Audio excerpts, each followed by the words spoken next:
কিভাবে রাগ কমাতে হয় আল্লাহ রাসূল সাল্লাল্লাহু আলাইহি ওয়াসাল্লাম এটাও শিখাই দিয়েছে। 4টা পদ্ধতি শিখালেন রাগ কমানোর। টিপস নাম্বার 1, রাগ কমানোর দোয়া। সহিহ হাদিস, ওই সাহাবী যদি এই বাক্যটা পড়ে তার রাগ কমে যাবে। বাক্যটা হচ্ছে আউযু বিল্লাহি মিনাশ শাইতানির রাজীম, বিতাড়িত শয়তানের কাছ থেকে আল্লাহর কাছে পানাহ চাচ্ছি, প্রোটেকশন চাচ্ছি। বলতে দেরি, রাগ থামতে দেরি হবে না।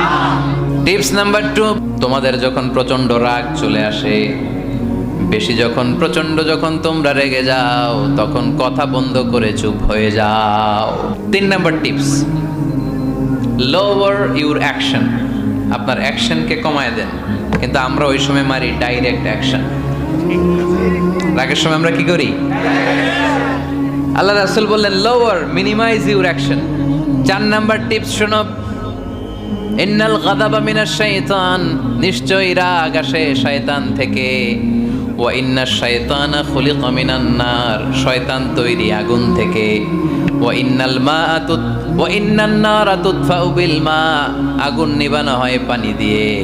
ফাইদা গাদিবা আহাদুকুম ফালিয়াতাওয়াদ্দা, তাই কারো যখন রাগ খুব বেড়ে যায় সে যেন ঠান্ডা পানি দিয়ে ওযু করে।